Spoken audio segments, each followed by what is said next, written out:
ایسا راستہ مستقیم جو بالکل سیدھا ہو، یہ اس کی نحوی ترکیب کے مطابق ہے. عذاب، عذاب، ایسا عذاب جو دردناک ہے.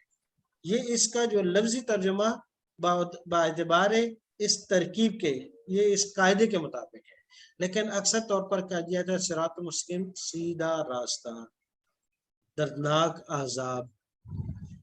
گویا کہ صفت کا معنی اکثر طور پر پہلے لے جاتے ہیں اور موصوف کا بعد میں لاتے ہیں. کہتے ہیں یہ سیدھا راستہ ہے، یہ دردناک عذاب ہے. تو موصوف کا ترجمہ بعد میں اور صفت کا اکثر طور پر پہلے کر دیا جاتا ہے، لیکن کبھی کبھی اس کے عکس میں ہوتا ہے. تو یہ تو ہوا اس کا ترجمہ. اب آتے ہیں موصوف صفت کے قواعد کی طرف. اچھا آپ غور سے دیکھیے گا کہ تین چیزوں میں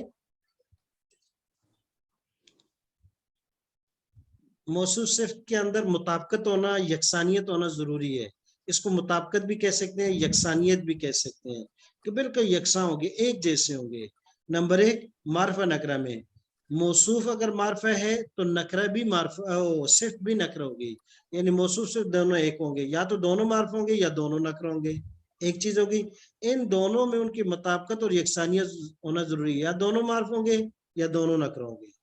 دوسری چیز، یا تو دونوں مذکر ہوں گے یا دونوں مؤنث ہوں گے، اس میں ان کی آپس میں مطابقت اور یکسانیت ہونا ضروری ہے. تیسری چیز، واحد تثنیہ جمع، اگر موصوف واحد ہے تو صفت بھی واحد ہوگی، اگر موصوف تثنیہ ہے تو صفت بھی تثنیہ ہوگی، اگر موصوف جمع ہے تو صفت بھی جمع ہوگی. تو یہ تین چیزیں ہیں جن میں موصوف صفت کا یکساں اور ایک جیسا ہونا ضروری ہے. نمبر ایک، معرفہ نکرہ، یا تو دونوں معرفہ ہوں گے یا دونوں نکرہ. مذکر مؤنث، یا دونوں مذکر ہوں گے یا دونوں مؤنث ہوں گے. اس طرح واحد تثنیہ جمع، یا دونوں واحد ہوں گے یا دونوں تثنیہ ہوں گے یا دونوں جمع ہوں گے. چوتھی چیز ہے، اس کو ہم گریوی میں کہہ سکتے ہیں کہ وہ اعراب. اعراب میں سے یہ کہ یا تو دونوں پر زبر ہوگی یا دونوں پر زیر ہوگی یا دونوں پر پیش ہوگی. اکیلی زبر ہو یا تنوین کے ساتھ ہو، لیکن زبر زیر پیش میں بھی وہ ایک جیسے ہوں گے. تو گویا کہ تین چیزیں تو بنیادی ہیں، معرفہ نکرہ، مذکر مؤنث، واحد تثنیہ جمع. چوتھی چیز ہے اعراب، کہ اعراب میں بھی دونوں ایک جیسے ہوں گے. تو موصوف صفت کے اندر ان چیزوں کا ہونا ضروری ہے. یکسانیت کتنی چیزوں میں؟ تین چیزیں، معرفہ نکرہ، مذکر مؤنث، واحد تثنیہ جمع، اور چوتھی چیز اعراب. اس میں یہ ایک جیسے ہوں گے. اب ہم آگے مثالوں میں دیکھیں گے کہ آپ کے پاس یہی تین چیزیں ہوں گی. جب بھی آپ کسی مثال کو دیکھیں گے مذکر مؤنث میں، تو معرفہ نکرہ، واحد تثنیہ جمع اور اعراب، ان چار چیزوں میں اب آپ موصوف صفت کو یکساں پائیں گے. ہاں، ایک ایسی جگہ ہے جہاں تھوڑی سی تبدیلی ہوگی، وہ ہے واحد مؤنث کا صیغہ، جمع مؤنث کا صیغہ، یا وہ جمع جو غیر ذوی العقول کی ہو.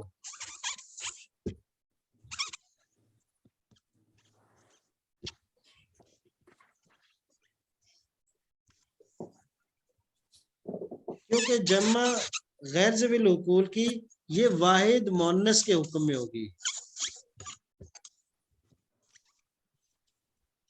یہ واحد مؤنث کے حکم میں ہوگی، باوجود صیغہ جمع کا ہوگا لیکن اس کی صفت آگے جو ہے وہ واحد مؤنث ہوگی.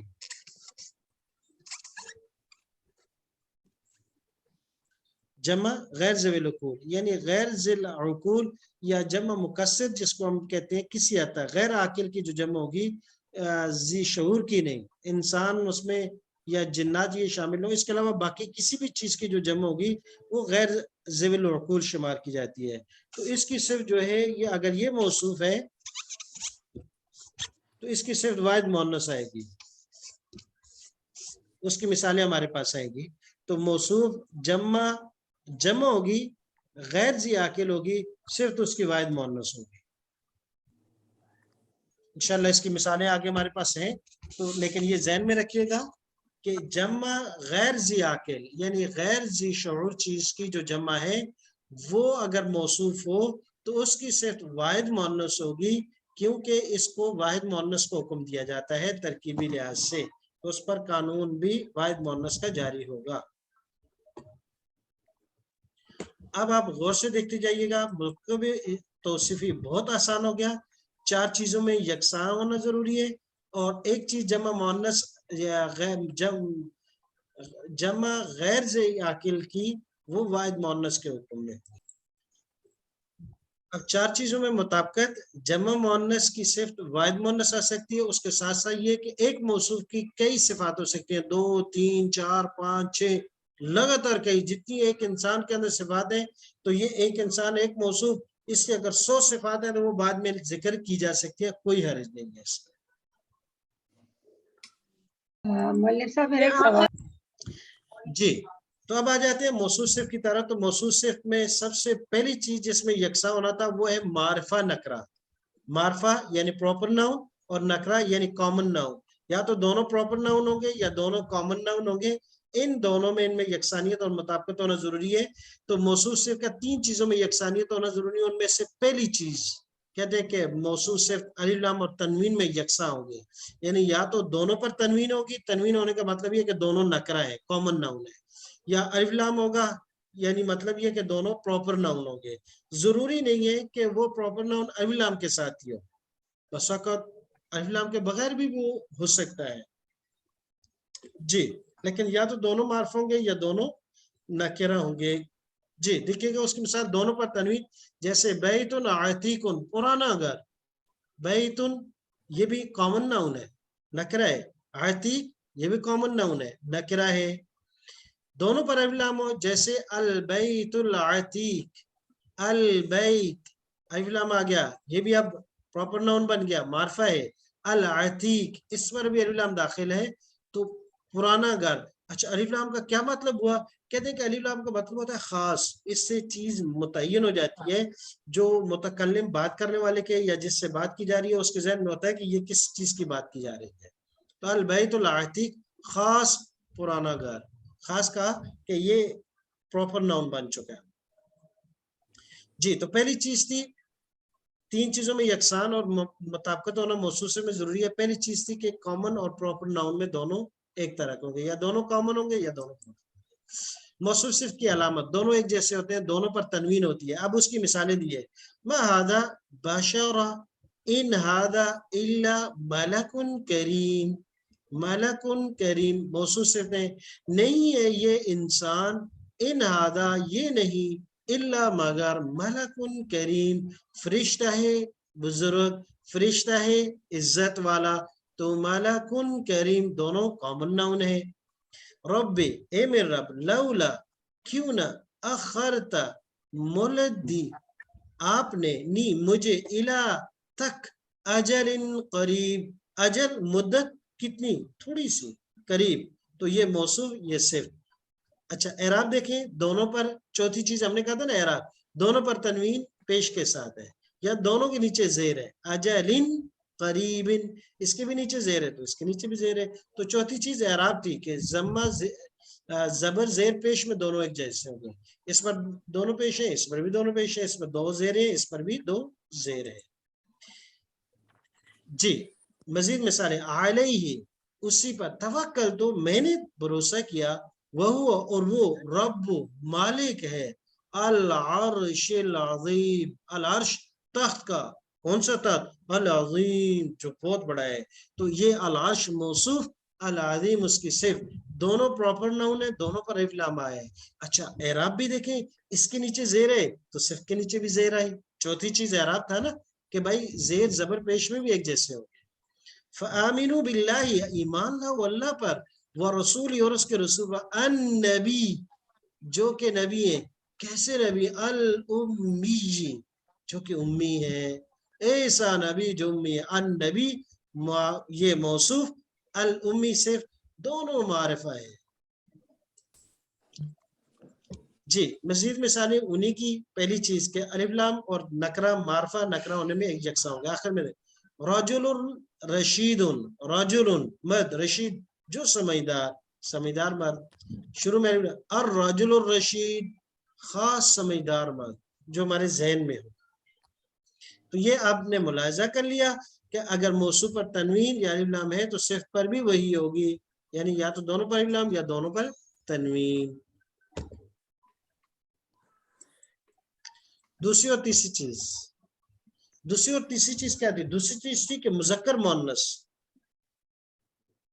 تذکیر و تانیث بھی اس کو کہتے ہیں. تذکیر و تانیث، مذکر مؤنث ہونے میں دونوں یکساں ہوں گے. اور تیسری چیز تھی کہ واحد تثنیہ جمع میں یکسانیت ہوگی.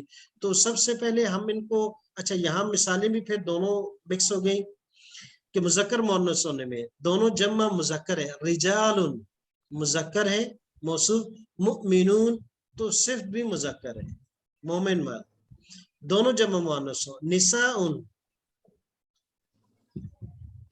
نساء یہ جمع ہے لیکن مؤنث ہے، مومناتن تو وہ بھی. تو دونوں کی مثال بیک واقع ہے. دوسری چیز تھی مذکر مؤنث ہونا، یہ دونوں مذکر ہیں، یہ دونوں مؤنث ہے.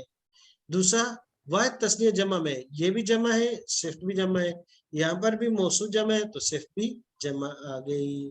تو دوسری اور تیسری چیز کیا ہے کہ اگر موصوف مذکر ہے تو صفت بھی مذکر ہوگی، اگر موصوف جمع ہے تو صفت بھی. تو صرف جمع نہیں، واحد تثنیہ جمع، اگر واحد ہے تو واحد ہوگی صفت بھی، اگر موصوف تثنیہ ہے تو صفت بھی تثنیہ ہوگی.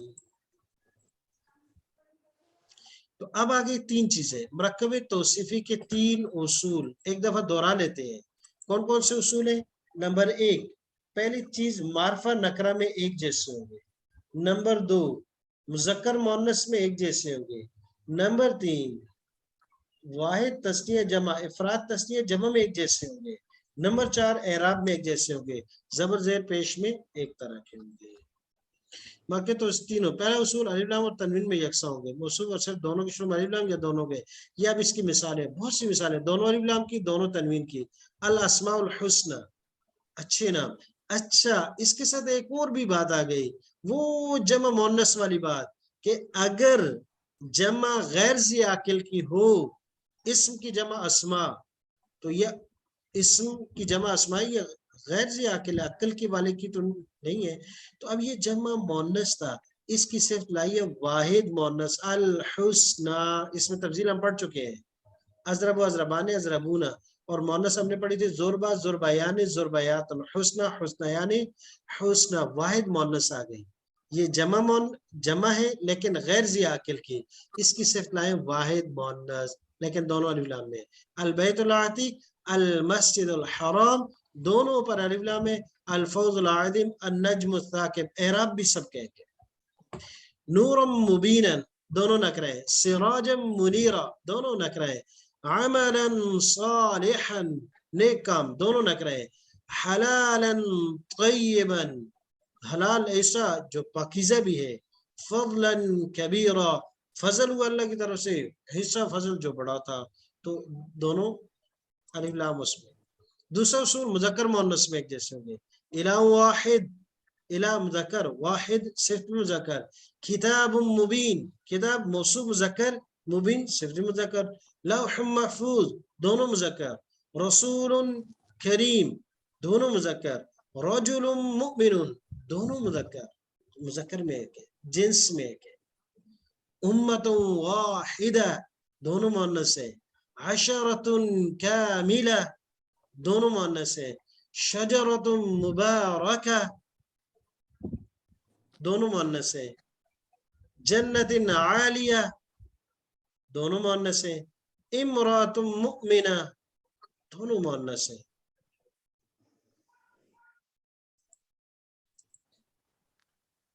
جی تو یہ ہو گئی دوسرا اصول مذکر مؤنث میں. دیکھیں یہ سب مذکر موصوف تو صرف بھی مؤنث، یہاں موصوف مؤنث ہے تو صرف بھی مؤنث. تیسرا اصول واحد تثنیہ جمع میں یکساں ہوں گے. السابقون جمع ہے، الاولون جمع ہے، پہلے آنے والے. السابق پہلے، اولون میں سے بھی. الضالون گمراہ، کون سے؟ المکذبون جھوٹ بولنے والے، دونوں جمع ہے. عباد مکرمون، عباد عبد کی جمع ہے اور مکرمون یہ بھی جمع ہے. قوم مسلفون، قوم جمع ہے. اچھا ایک مسئلہ یہاں آ رہا ہے، قومن لفظ دیکھنے میں تو واحد ہے، جمع کیسے ہوا؟ نہیں، مفہوم کے لحاظ سے یہ جمع ہے. قوم کوئی ایک فرد کو نہیں کہتے، ایسا نہیں کہ ایک مرد ہو تو اس کو قوم کہہ دے، کیونکہ قوم کا مطلب یہ ہے کہ افراد کا ایک پورا مجموعہ، اس لیے مسرفون فضول خرچ. تو یہ قومن دیکھنے میں لفظ مفرد ہے لیکن ہے جمع. ولدان مخلدون، ولدان ولدن کی جمع ہے، لڑکے، مخلدون ہمیشہ رہنے والے. اچھا مؤنث کی مثال المحسنات المومنات، محسنات پاک دامن، کیسی پاک دامن؟ جو ایمان والی ہے. النساء الصالحات دونوں جمع مؤنث ہے. الحسنات الجاریات نیکیاں جو جاری رہے دونوں مؤنث ہے، جمع مؤنث. الکلمات الطیبات دونوں جمع مؤنث. آیات بینات، لیکن ہمارا صرف جمع میں نہیں، واحد تثنیہ میں بھی ایک جیسے ہونا ضروری ہے. اب یہاں کچھ مثالیں ہیں، اس میں آپ نے مذکر مؤنث یہ سب پہچاننا ہے. مضاف مضاف الیہ موصوف صفت کے علامہ یہ دو الفاظ اور ان کا ترجمہ یاد رکھیں. کتاب اللہ، اللہ کی کتاب. کتاب مبین واضح کتاب. تو ترجمہ میں اللہ کی کتاب، یہاں مضاف کو بھی ترجمہ میں پہلے لائے اور مضاف الیہ کا ترجمہ بعد میں ہوا. اللہ کی کتاب. موصوف سے بھی ایسے ہوا، صفت کا ترجمہ پہلے موصوف کا بعد میں. واضح کتاب، لیکن اس میں کا کی کیا آتا ہے؟ اس میں یہ نہیں آتا. جی اب یہاں یہ کچھ آیات ہیں، اس میں مضاف مضاف الیہ کو آپ نے پہچاننا ہے، بالکل آسان ہے. یہ یخرج لنا مما تنبت الارض من بقلها وقثائها وفومها وعدسها وبصلها، یہ سب مثالیں مضاف مضاف الیہ کی. بقل، قثا، فوم، عدس، بصل یہ سب مضاف ہے، اور اس کے بعد حاضمین مضاف الیہ. ترجمہ دیکھ لیجئے گا وہ سے. فی صدر مخضود وطلح منضود وذل ممدود وماء مسکوب وفاکہۃ کثیرہ. 5 مثالیں ہیں. صدر اعراب بھی دکھیے گا. طلح موصوف، ظل موصوف، ماء موصوف، فاکہۃ موصوف. پہلے 4 میں موصوف مذکر ہے تو صفت بھی مذکر ہے. پہلے 4 میں موصوف کے نیچے زیر ہے تو صفت کے نیچے بھی زیر ہے، دونوں مذکر ہے. فاکہۃ مؤنث ہے، زیر ہے تو صفت بھی مؤنث آ گئی. مضاف مضاف الیہ موصوف سے ہوئے. حامیم تنزیل الکتاب، کتاب کا اتارنا مضاف مضاف الیہ ہے، دور سے نظر آ رہا ہے. من اللہ، اللہ کون سے اللہ؟ العزیز العلیم. دیکھیں ایک موصوف ہے یہ اللہ، اور اس کے آگے 2 صفات آ گئی. اللہ ایسے اللہ جو العزیز بھی ہے، العلیم. تو لفظ اللہ کے نیچے زیر تھی، عزیز کے نیچے بھی زیر آئی، عالم کے نیچے بھی زیر. آگے دیکھیں غافر الذنب وقابل التوب شدید العقاب. یہ تینوں مثالیں مضاف مضاف الیہ کی ہیں. گناہ کو بخشنے والا، توبہ کو قبول کرنے والا، سزا کو سخت. ذالک الدین القیم، وہی سیدھا دین ہے. لیکن اکثر الناس لا يعلمون. فی جنت عالیہ قطوفها دانیہ. اب یہاں دیکھیں الدین القیم موصوف صفت ہے، دونوں ایک طرح کی. اکثر الناس مضاف مضاف الیہ. فی جنت عالیہ موصوف صفت ہے، دونوں مؤنث ہیں، دونوں کے نیچے زیر ہے. قطوفها دانیہ یہ موصوف اور یہ اس کی صفت ہے، لیکن یہ ساتھ ساتھ مضاف بھی ہے. اور نہیں یہ موصوف صرف نہیں ہے، یہ مبتدا خبر ہے. اب یہاں دیکھیں ایک عجیب اتفاق، سورہ فلق سے 5 مرکب اضافی ہیں، آپ انہیں پہچان کر دیکھا ہے. تو میرے خیال میں اس میں آپ کے لیے امتحان کے طور پر دیا ہے کہ ان صورتوں میں کون کون سے لفظ مضاف ہے اور کون سے مضاف الیہ ہے. یہ آپ کے لیے ہے. ذکر رحمت ربک، یہ مضاف ہے، یہ مضاف الیہ ہے، پھر یہ مضاف ہے، یہ اس کا مضاف الیہ ہے، یہ پھر مضاف ہے، یہ مضاف الیہ ہے. تو ہر لفظ بیک وقت مضاف بھی ہے، مضاف الیہ بھی ہے. تو الحمدللہ آج کا سبق ہمارا موصوف صفت کا مکمل ہوا. جزاکم اللہ خیر.